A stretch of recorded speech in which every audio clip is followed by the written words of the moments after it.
ඔබ සැමට සම්මා සම්බුදු සරණයි.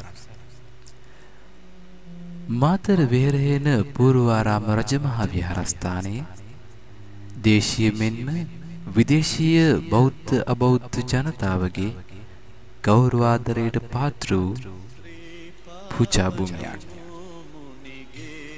මින් වසර 100කට එහා අතීතයේදී මෙහි ආරම්භය පිළිබඳ අපිට තොරතුරු හමු වෙනවා. නමුත් මෑත කාලීන ඉතිහාසයට වඩා මෙහි තවදුරටත් ඉතිහාසය පිළිබඳ අධ්‍යයනය කරන විට මහරහතුන් වහන්සේලා වැඩ සිටි සමය දක්වා රජවරු මේ රට පාලනය කර කාලය දක්වා අපිට මේ ඉතිහාසය පිළිබඳව කතා කිරීමට හැකියාව ලැබෙනවා. මේ සූදානම මෙතෙක් ඔබ නොදැන සිටි මේ අතිශය සුන්දර වේරහේන පූර්වාරාම රජමහා විහාරස්ථානයේ ඉතිහාසය පිළිබඳ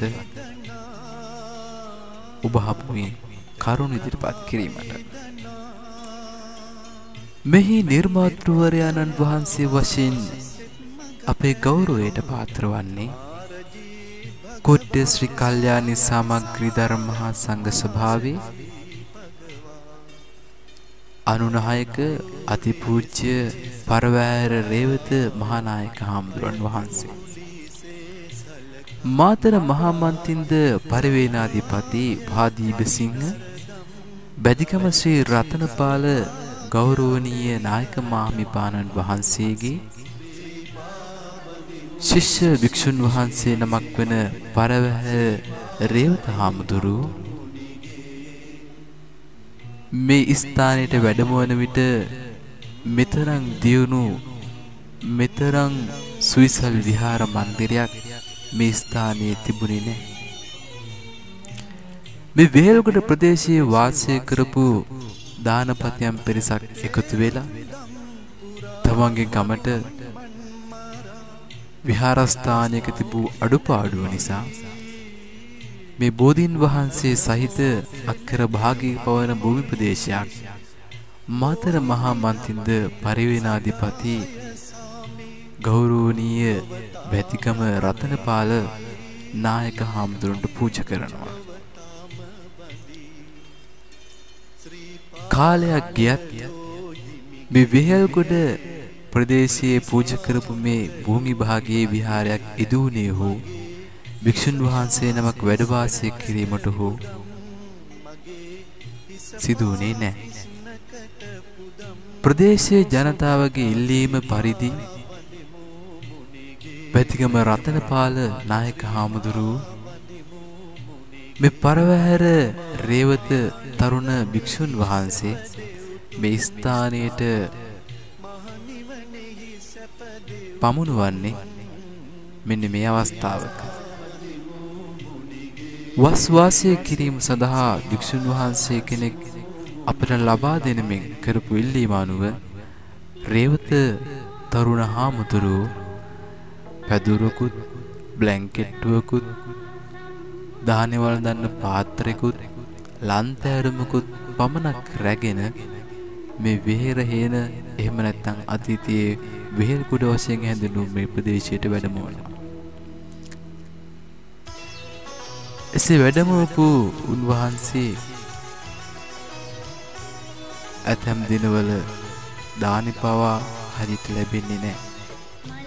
පන්සලේ ඇවිත්තියා වෑවර ගහකට නංකල වෑවර කෙඩියක් කඩාගෙන බීලා වළඳලා උන්වහන්සේ තමන්ගේ කුසගිනි නිවාගෙනයි මේ වෙහෙරහේන වැඩ වාසය කරන්නට යෙදුනේ. කාලයක් ගත වන විට බැදිකම රතනපාල හාමුදුරුවන්ගේ අවවාද අනුශාසනා ඇතිව පරවැහැර රේවත හාමුදුරුවෝ එවකට ලංකාවේ බෞද්ධ පුනරුත්ථය උදෙසා ක්‍රියා කරපු අනගාരിക ධර්මපාලතුමන් සමග ධර්ම ප්‍රචාර කටයුතු වල නිරත වෙනවා. උන්වහන්සේ තායිලන්තය, ජපානය, සියමය, ඉන්දියාව, බුරුමය ආදී මේ රටවල් වල ධර්ම ප්‍රචාර කටයුතු වල නිරත වෙනවා.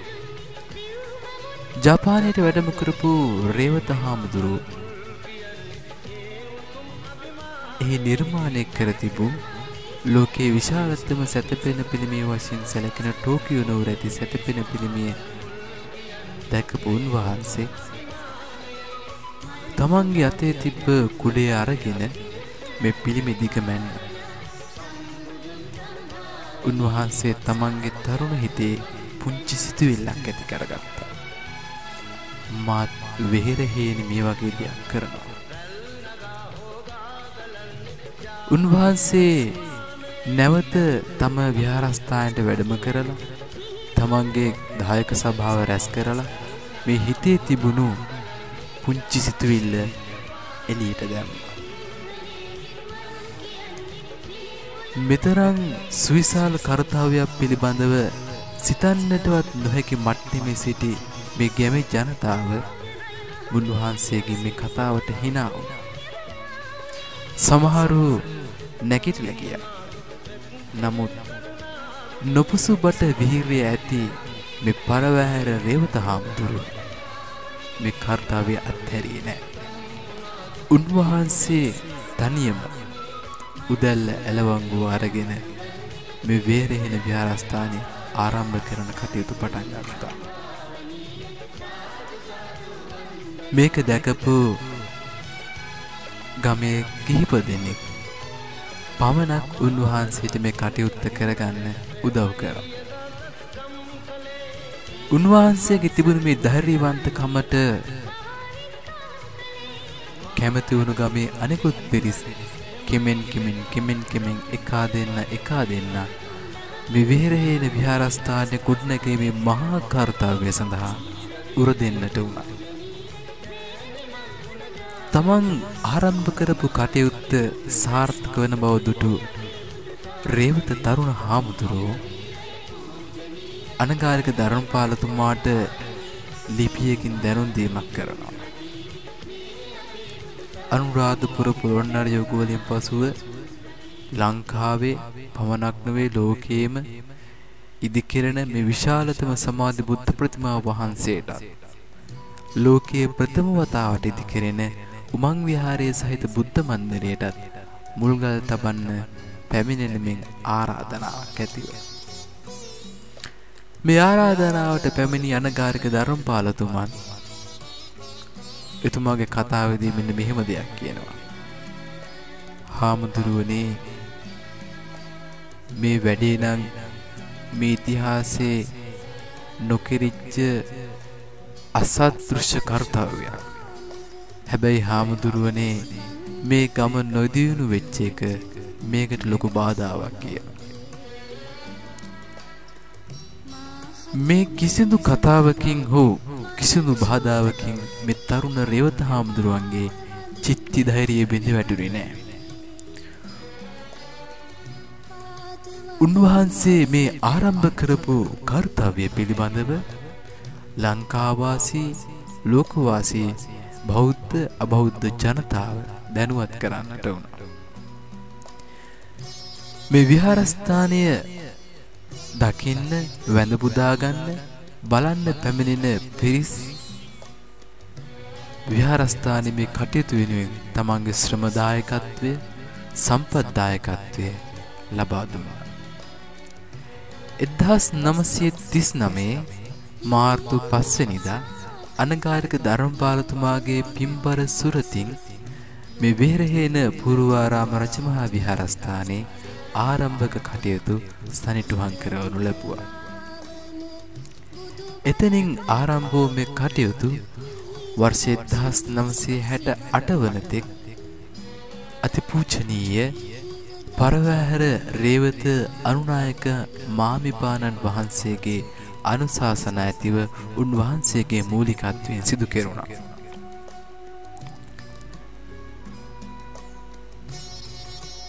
පන්සිය 50 ජාතක පොතේ සඳහන් වන උම්මග්ග ජාතක කතාව සිහිගන්වමින් නිර්මාණය කර තිබෙන මේ උමං විහාරයේ කොටස් කිහිපයකින් යුක්ත වෙනවා. මේ සෑම බිත්තියකම සිවිලිවකම බුද්ධ චරිතයට 550 ජාතක කතාවස්තු වලට බෞද්ධ භික්ෂුන් වහන්සේලාගේ චරිත කතාවලට අයත් වන චිත්‍ර රාමු අපිට මේ විහාර මන්දිරය තුල දැක ගැනීමට හැකියාවක් ලැබෙනවා.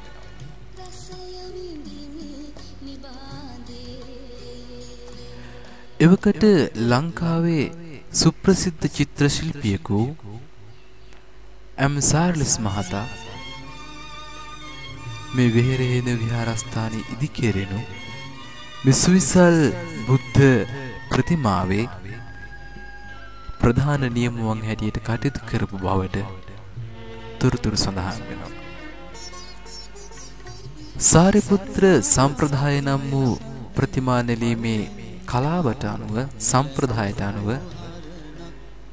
මේ 88 රියම් සමාධි බුද්ධ ප්‍රතිමා වහන්සේගේ නිමවීම කටයුතු සිදු කර තිබෙනවා. 1968 වර්ෂයේ අගෝස්තු මාස 18 වන දින පරවැහැර රේවත අනුනායක මාහිමිපාණන් වහන්සේ අපවත් වන විට ලෝකයේ ඉදිකරපු ප්‍රථම උමන් විහාරයේත් එවැගේම 88 රියන් අසද්දුෂ බුද්ධ ප්‍රතිමාවෙත් උන්වහන්සේගේ ආරක්ෂාවට ඉදිකරනු පැති තුනකින් ආවරණය වන නවමහල් බුද්ධ මන්දිරයේ මන්දිර දෙකක කටයුතු අවසන් කර තිබුණා.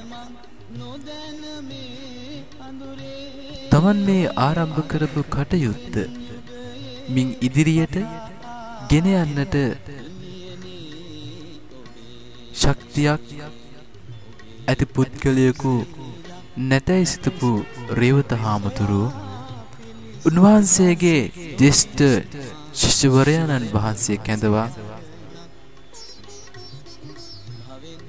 මේ 88 රියම් බුද්ධ මන්දිරයේ ඉදිරිපිට ඉඳගෙන මෙහෙම කතාවක් කියනවා. සංඝරත්නය මෙතනින් එහාට මේ කටයුත්ත තමුන් වහන්සේට කරන්න බෑ. ඒක නිසා මේ කම්බි ටික කපලා මේක මෙතනින් වහලා දාන්න. තමන්ගේ ගුරුවරයාගේ අඩිපාරේ වැඩම කරපු දවගල සංඝරතන තරුණ හාමුදුරුවෝ තමන්ගේ ගුරුවරයාගේ ඇවෑමෙන් මේ කටයුත්ත නවත්වන්නට උන්වහන්සේ ක්‍රියා කළේ නැහැ. වයස අවුරුදු 32ක් වුණු දවගල සංඝරතන තරුණ හාමුදුරුවෝ මේ වෙහෙරේනේ ඉදිරි වැඩ කටයුතු ටික නැවත ආරම්භ කරන්නට පටන් ගත්තා. එකල ලංකාවේ ජනාධිපතිව සිටි විලියම් ගෝපාලව මැතිතුමා මේ විහාරස්ථානයේට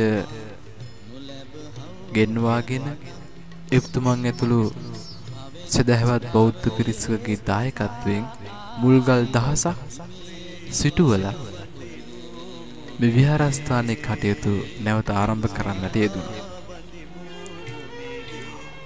වසරක් පුරා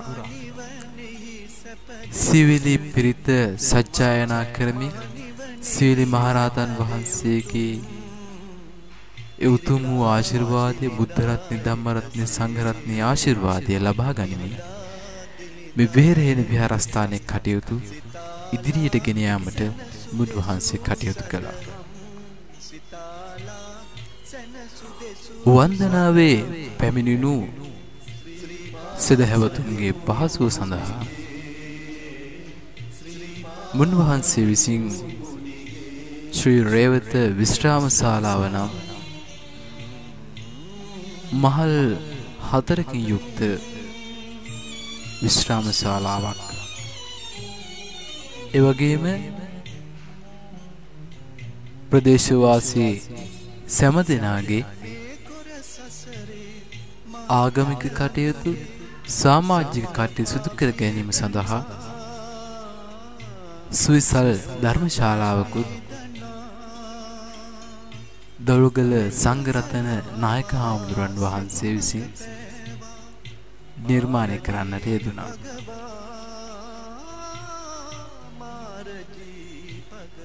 වෙහෙරේන පුරුවාරාම රජමහා විහාරස්ථානයේ ස්වර්ණමය යුගයේ වශයෙන් දොළුගල සංඝරත්න නායක මාහිමිපාණන් වහන්සේගේ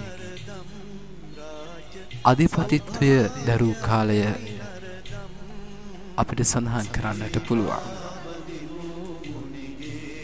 අධ්‍යාපනික කේන්ද්‍රස්ථානයක් වශයෙන් මේ ස්ථානයේ සමාජීය කටයුතු දියත් කරන්නට දොළුගල සංඝරත්න නායක හාමුදුරුවෝ කටයුතු කරන්නට යෙදුණා. ප්‍රදේශයේ සතර පේරුවේ දායක දායිකාවන්ගේ දුවා දරුවන්ගේ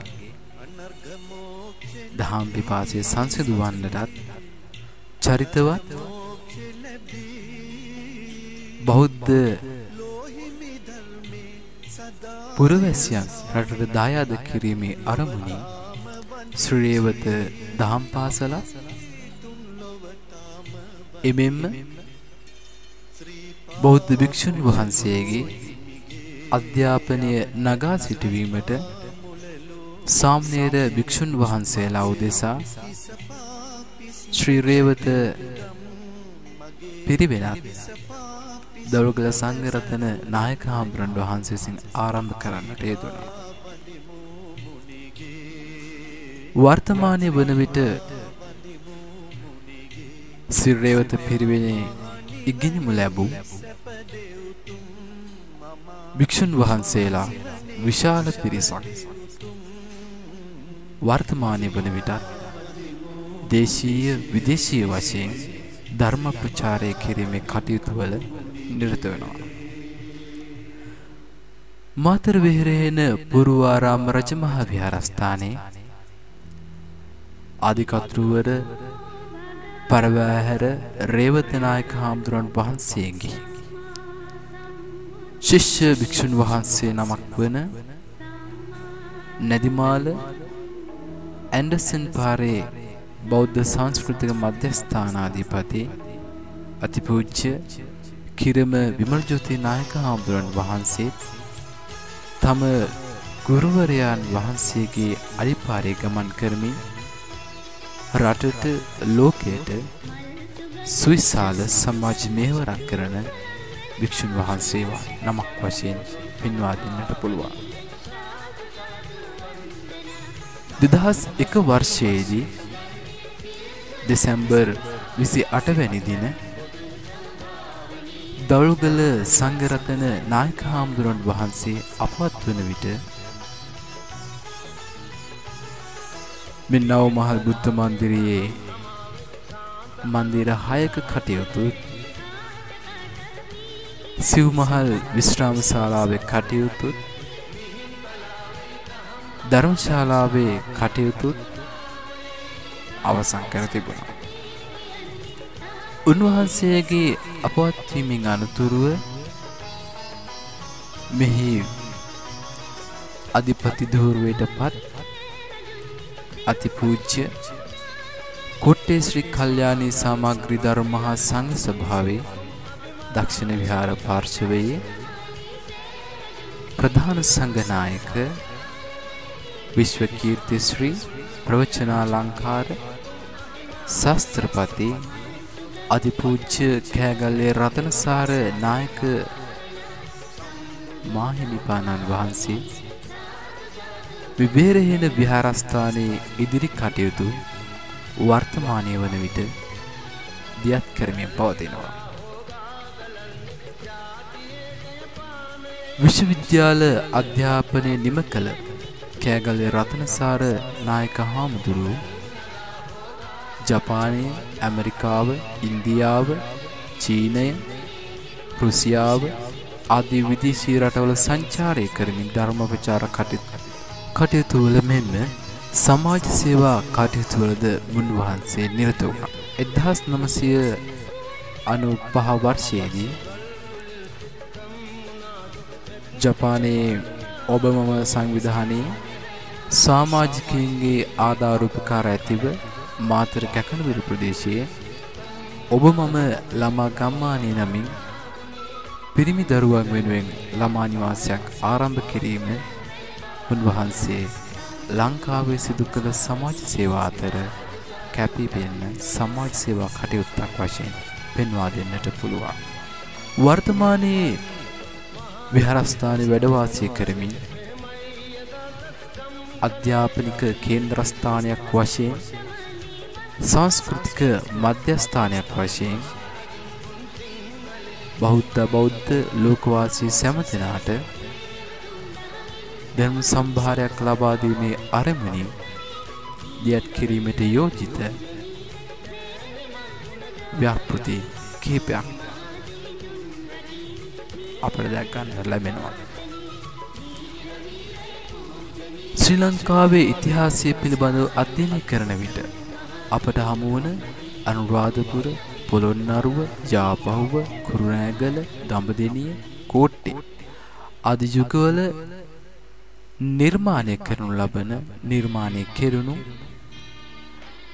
බෞද්ධ සිද්ධාස්ථානවල නටබුන්වල අනුරු නිර්මාණය කිරීමත් එසේම විවිධ මුද්‍රාවලින් යුත් බුද්ධ ප්‍රතිමා වහන්සේ නිර්මාණය කරමින් ඒවා දැක බලා ගැනීමටත් උන්වහන්සේ සිදු කරන මේ සංස්කෘතික ව්‍යාපෘතියේ වැදගත් කටයුත්තක් වශයෙන් පෙන්වා දෙන්නට පුළුවන්. මෙතෙක් වේලා ඔබ මේ ශ්‍රවණය කරේ මාතර වෙහෙරේන පූර්වාරාම රජමහා විහාරස්ථානයේ ආරම්භයේ පටන් වර්තමානය දක්වා ඉතිහාසය ඉතා සැකවේ. ඉතින් මතු බිහිවෙන්නා වූ ඔබගේ පරපුර වෙනුවෙන් අපේ පරපුර වෙනුවෙන් මේ උතුම් බෞද්ධ සිද්ධාස්ථානය ආරක්ෂා කර දීම ඔබ අප හැමගේ වගකීමක් යුතුයකමක්.